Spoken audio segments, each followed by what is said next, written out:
Fala galera, aqui é o professor Josimar Almeida, estamos trabalhando com Direito Constitucional. Na aula passada nós conseguimos encerrar o artigo 37.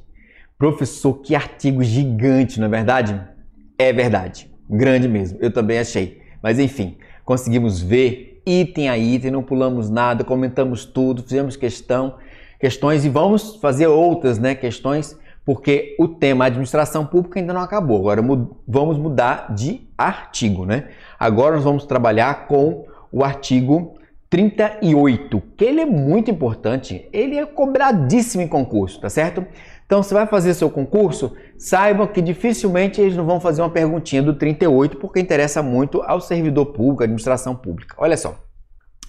Ao servidor público da administração direta, autárquica e fundacional, tá certo? Então, isso aqui não está servindo para quem, gente? Não serve para a empresa pública e não serve para a sociedade de economia mista. Agora, ele limitou. Ele disse administração direta, ou seja, servidores da União, Estado, DF e municípios, tá certo?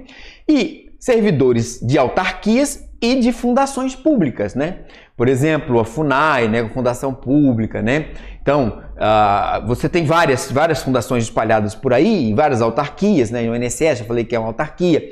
Então, só serve para administração direta, autarquias e fundações. No exercício de mandato eletivo, aplico nas seguintes disposições. O que aconteceu aqui, professor? Você é servidor público num desses entes aqui, na verdade, que a gente tem aqui no quadro, e agora resolveu sair candidato, e foi eleito candidato. O que vai acontecer, por exemplo, com o seu cargo? Imagine que o professor Josimar, que é oficial da Justiça Federal, queira sair candidato e seja eleito, por exemplo, vereador. O que vai acontecer, por exemplo, com o meu cargo de oficial de justiça? E o meu mandato de vereador. Eu quero ser prefeito aqui de Campinas, Mentira, que eu não quero. Mas imagine que eu quisesse, Eu sou eleito. O que vai acontecer comigo? Ou então, em 2022, por exemplo, imagine que eu queira sair candidato a deputado estadual. Não quero, mas imagine, Deputado federal. Então, é isso que a gente vai ver aqui, tá certo? Inciso 1º. Tratando-se de mandato eletivo federal, estadual ou distrital. Agora eu já coloquei muita gente aqui no bolo. Quem eu coloquei no bolo aqui, ó? Presidente da República, governador, senador, deputado federal, deputado estadual e o deputado distrital, que é do Distrito Federal. O que vai acontecer uma vez que essa pessoa assuma lá o cargo? Ele vai ficar afastado do seu cargo, emprego ou função de origem, tá certo? Veja, se eu sou oficial de justiça, sou eleito deputado federal, eu vou ficar afastado. Eu não posso ficar oficial de justiça durante o dia e à noite eu vou ficar como deputado. Não existe essa possibilidade. Fica afastado. E também o que vai acontecer aqui? Professor, você vai ficar recebendo como oficial de justiça? Não vou receber como oficial de justiça. Você vai receber, o subsídio desses cargos aqui, Lógico que eu vou querer, Muito bem. 2. Investido no mandato de prefeito. Agora, falando só sobre a questão de prefeito. Vamos agora para o âmbito municipal. Será afastado do cargo, emprego ou função, sendo-lhe facultado optar pela sua remuneração. Então, veja só. Agora o professor Josimar, ele foi eleito prefeito de Campinas, tá certo? O que acontece? Eu fico afastado, o afastamento é obrigatório, não é facultativo. Não tem essa, eu talvez, não, vai ter que afastar, ok? Mas eu tenho a possibilidade de escolher entre a minha remuneração de oficial de justiça e o subsídio de prefeito. Lógico que eu vou querer o subsídio de prefeito, não é verdade? Que é muito melhor. Mas enfim, que eu não sou bobo nem nada, só tenho cara. Então veja só, imagine que eu, se fosse eleito prefeito, eu poderia escolher entre uma e outra. Na sua prova, lembre que existe a possibilidade de escolha. Não existe possibilidade de escolha no afastamento, mas na remuneração e subsídio tem. Professor, imagine que você foi eleito vereador por Campinas, tá certo? Tá bom, agora sou vereador. Posso cumular os dois, inclusive as duas remunerações? Pode, se houver compatibilidade de horário. Então imagine que a Câmara dos Vereadores só se reúna à noite, por exemplo, 2 noites, Imagine que durante o dia eu sou oficial de justiça. Eu posso cumular os dois cargos, o eletivo e o meu cargo efetivo, e as duas remunerações, porque a Constituição permite essa acumulação. Então eu ficaria com os dois. Tudo bem até aqui? Legal. Mas imagine que não haja compatibilidade de horário. O que faz? eu me afasto do cargo de oficial de justiça e faço a opção, agora eu posso fazer a opção, ou pelo subsídio de vereador ou pela remuneração do cargo de oficial de justiça. Tudo bem? Ficou entendido? Não é super legal isso aqui? Muito, né? O professor adora. Vamos lá. O 4. Em qualquer caso que exija o afastamento para o exercício do mandato eletivo, seu tempo de serviço será contado para todos os efeitos legais. Isso aqui não cai em prova, isso despenca na sua prova. Isso aqui é uma das coisas mais cobradas em constitucional, é isso aqui. Exceto para a promoção por merecimento. Vamos entender isso aqui? Imagina o seguinte, que eu me afastei. Eu fui eleito lá vereador, ou prefeito, ou qualquer outro cargo, e me afastei porque, no caso de vereador, não tinha compatibilidade de horário. Ok? Me afastei do meu cargo, veja o que ele está dizendo aqui, ó. Seu tempo de serviço será contado para todos os efeitos legais. Tempo de serviço, né? O tempo que eu ficar 4 anos, imagina que fiquei 8, fiquei 12, que eu fui sendo reeleito, não é verdade? Quando existe a possibilidade de reeleição, né? Por cargos, os cargos, por exemplo, do Legislativo e uma vez só para o Executivo. Veja só não conta para promoção por merecimento, mas promoção por antiguidade já conta. Olha só, eu tô lá como vereador, já tem 12 anos que eu tô lá e tô sendo promovido por antiguidade, por exemplo, lá como oficial de justiça. Só não sou promovido por merecimento, porque eu não tô no cargo de oficial, então não sabe se eu mereço ou não, né? Muito bem. Na hipótese de ser segurado do regime próprio de previdência, e aí no caso aí eu sou servidor, eu estou do regime próprio de previdência, né? Vinculado à União, ok? Permanecerá afiliado a esse regime no ente federativo de origem. É isso que ele está dizendo, não é? E essa é uma redação nova de 2019 com a emenda 103, não é? Para ser segurado ao regime próprio, o detentor do mandado eletivo deverá ter um cargo público efetivo, que é o meu, né, de oficial de justiça. Tudo bem? Muito bem. Aí a gente fechou o artigo 38, que era pequenininho, né, mas muito importante. E vamos para o 39, que também é muito importante. Agora a gente vai falar só dos servidores públicos. Então, professor, aqui, por exemplo, não vai entrar empregado público. Não, aqui não entra empregado público. Ah, eu sou empregado público da Caixa. Não está aqui dentro. Sou da Petrobras. Não está aqui. Sou do BNDES. Você não está aqui dentro. Aqui dentro só servidor público, né, da União, Estado, DF e municípios. Mas a gente vai ver também que de autarquias e fundações públicas, só os estatutários estão aqui dentro, só estatutários, seletista não. Diz que esses entes, né, federativos, União, Estado, DF, município, eles vão instituir no âmbito de suas competências a União, né, para ela, os estados para eles, municípios, enfim, um regime jurídico único. Por que ele é único? Ele é único porque ele tem que ser, na verdade, para todos. Esse único já entrou, já saiu, já voltou. Esse único é uma confusão que você não queira imaginar, né? Originalmente ele existia, depois veio a emenda 19, tirou esse único, e aí durante muito tempo ele ficou fora. Depois o Supremo acabou declarando isso inconstitucional através dessa ADI aí, olha, que na época até chamava ADIM, não é? Essa 2.135/4. Ele diz o seguinte, olha, nada disso, tem um vício formal aqui, porque mudou e não voltou, enfim, eu não vou nem entrar nesse assunto agora, mas aí voltou o único e você tem um regime único. Então, o que isso quer dizer? O Poder Judiciário, por exemplo, da União, né, por exemplo, a Justiça Federal, o TRF3, ele não pode fazer tipo dois concursos. Um concurso para estatutário e depois ele faz um concursozinho para seletista, não é possível. Ou é todo mundo num regime, né, ou todo mundo num outro regime. Por isso que ele é único, tá? Parágrafo 1º. A fixação dos padrões de vencimento dos demais componentes do sistema remuneratório observará. Então, quando você entra numa carreira, você tem padrão, né? A gente vai ver que existem esses padrões e você, na verdade, pode mudar de padrão, né, nessa questão de vencimento. Então, você tem, por exemplo, classe padrão. No Poder Judiciário da União, você tem, por exemplo, as classes A, B e C. E tem padrão que vai de 1 a 13. Então, quando você entra, você é A1. Depois você muda para A2, A3, A4, A5, né? Aí depois você pula para C, B, B6, B7, B8. Então, é isso que ele está falando aqui. Esses padrões de vencimento tem que observar o quê? Natureza, grau de responsabilidade, complexidade dos cargos, componentes de cada carreira, não é? Lógico, quanto mais complexo, quanto mais responsabilidade você tem, maior vai ser a sua remuneração. Quanto menor, menor a remuneração. Requisitos para investidura e peculiaridades do cargo. Foque nisso, que daqui a pouco a gente vai fazer uma questão, tá?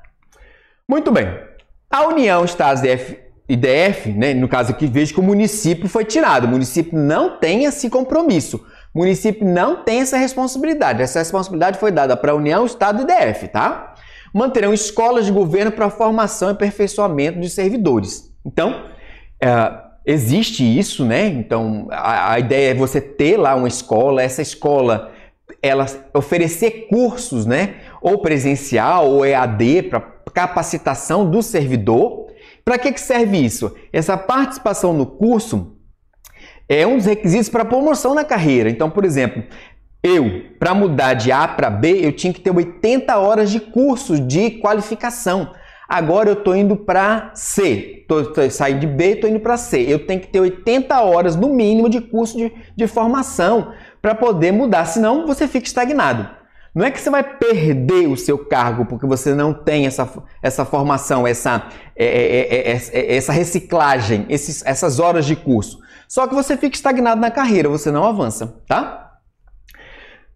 Preste atenção que também tem uma questão sobre isso aí. Aplica-se aos servidores ocupantes de cargo público o disposto no 7. Eu não vou tratar desse assunto porque eu já falei para vocês. Você lembra, meu querido pequeno gafanhoto, quando eu trabalhei com o artigo 7º da Constituição e na frente de cada inciso daquele eu colocava assim, dom, doméstico, SP, servidor público. O professor não inventou aquilo, obviamente, ele tirou daqui. Eu não invento nada, na verdade, o povo que inventa e eu vou só compartilhando. Então veja só, é daqui que eu tirei que o servidor público tem aqueles direitos, tá certo? Então você já tem isso no material, não se preocupe, é só estudar. Muito bem, vamos seguir. Próximo assunto. O membro do poder, o detentor de mandato eletivo, ministro de Estado, secretários estaduais e municipais serão remunerados exclusivamente por subsídio, fixado em parcela única. Isso que é importante.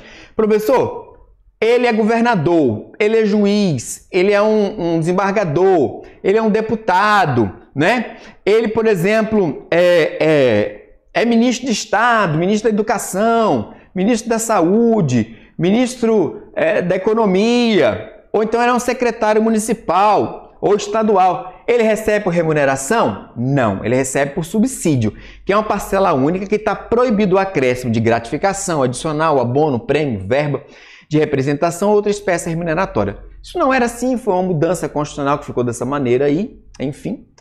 Tem gente que gosta, tem gente que não gosta de receber por subsídio, tá?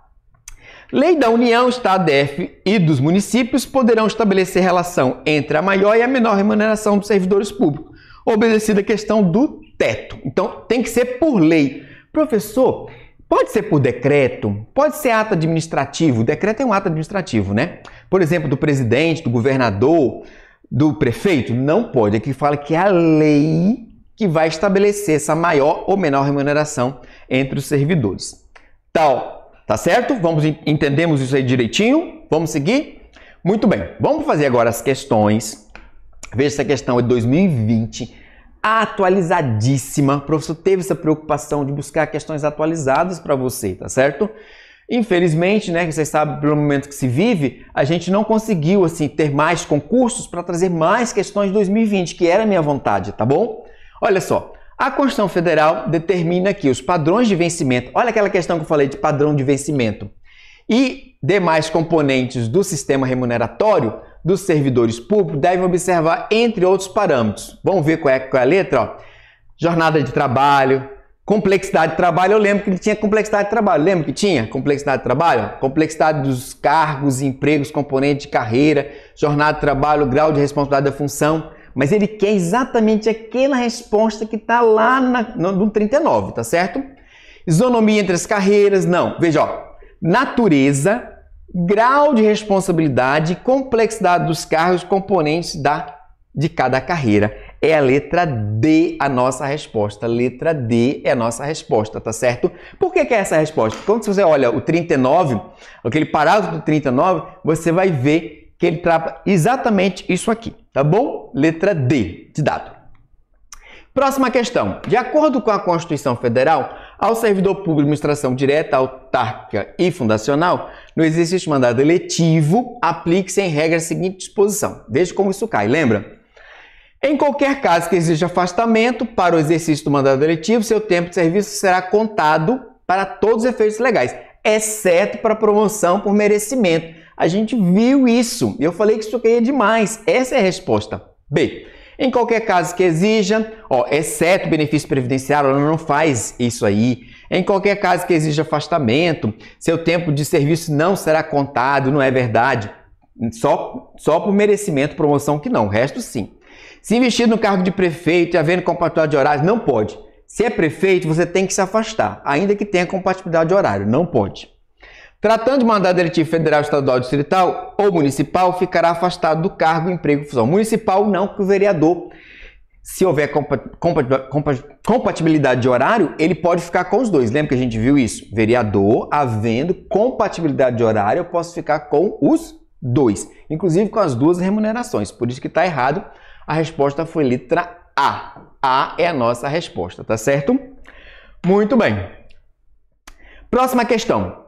Ao servidor público da administração direta, autárquica e fundacional, no exercício do mandado eletivo, aplicam-se as seguintes disposições. Investido no mandado de prefeito, será afastado do cargo. Sim.